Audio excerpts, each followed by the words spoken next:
Hi guys, நாம் இன்றைக்கி பாறை மீன் குழம்பு எப்படி செய்யலாம் என்று பார்ப்போம். சேனலுக்கு சப்ஸ்கிரைப் பண்ணுங்கள், லைக் பண்ணுங்கள்.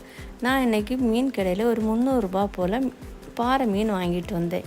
அதில் கொஞ்சம் பெருசாக வெட்டினனால நான் கொஞ்சம் வீட்டில் கொஞ்சம் சின்ன சின்ன துண்டாக கட் பண்ணி எடுத்து நல்லா கழுவிட்டு அதுக்கு தேவையான சின்ன உள்ளி, ஒரு துண்டு இஞ்சி, மீன் குழம்பு மசாலா. நான் எப்போவும் மீன் குழம்பு மசாலா வீட்டில் எல்லாம் சேர்த்து தான் அரைச்சி வச்சுருப்பேன் எல்லாம்.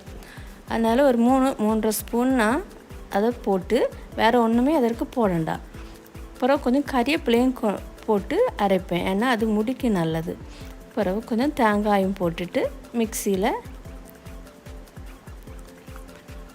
மிக்சியில் நம்ம அரைச்சி எடுத்துட்டு இந்த கழுவி வச்ச மீனுக்கு கூட அந்த அரைப்பையும் போட்டு அந்த ஜாரில் கொஞ்சம் தண்ணியை மிக்ஸ் பண்ணி அதையும் நம்ம அந்த மீன் கூட ஊற்றிட்டு நம்ம அந்த புளி ஏற்கனவே நம்ம ஊற போட்டு வச்சுருப்போம் தண்ணியில், அதை நல்லா அந்த புளி தண்ணியை மீன் கூட நம்ம அப்படியே ஊற்றிட்டு அவரில் கலக்கி விட்டுட்டு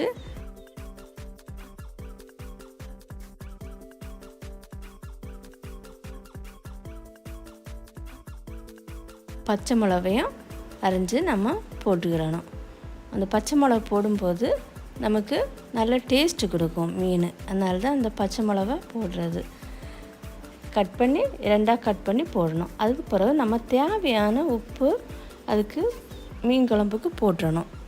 மீன் குழம்பு போட்டுட்டு கொஞ்சம் மீதி இருக்க உப்பு புளி தண்ணியை அதில் மிக்ஸ் பண்ணிவிட்டு நம்ம என்ன செய்யணும்னா ஸ்டவ்வை ஆன் பண்ணி மீன் எடுத்து வச்சிடணும். கேஸில் வச்சுட்டு அதை நம்ம என்ன செய்யணும், அதை மூடி வச்சிடணும். மூடி வச்சுட்டு நம்ம ஒரு 10 நிமிஷம் கழித்து நம்ம பார்த்தா மீன் நல்லா கொதிச்சிருக்கும். ஏன் நான் முருங்கைக்காய் லேட்டாக போடேன்னா நல்லா சீக்கிரமாக இந்த முருங்கைக்காய் வெந்துடும். நம்ம ஃபஸ்ட்டே போட்டோம்னா அந்த முருங்கைக்காயெல்லாம் பீஸாக ஆகி நமக்கு ஒரு மாதிரி இருக்கும் மீனில். அதனால் நான் ஒரு 2 கொதி வந்த பிறகு இந்த முருங்கைக்காய் போட்டு ஒரு 10 நிமிஷம் வச்சுட்டு இறக்குனோம்னா அது கரெக்டாக இருக்கும். அதுக்கெல்லாம் நான் முருங்கைக்காயை கொஞ்சம் லேட்டாக போடேன். அதுக்கப்புறம் கொஞ்சம் 20 நிமிஷம் கழிச்சிட்டு கொஞ்சம் கறிவேப்பிலையும் போட்டு ஒரு கொதிச்ச உடனே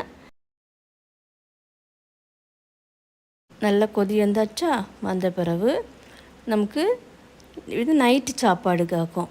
அப்போ நம்ம சுட சோறில் அப்படி போட்டு சுட சாப்பிட்டோம்னா அப்படி நமக்கு டேஸ்ட் அப்படி சுவையாக இருக்கும்.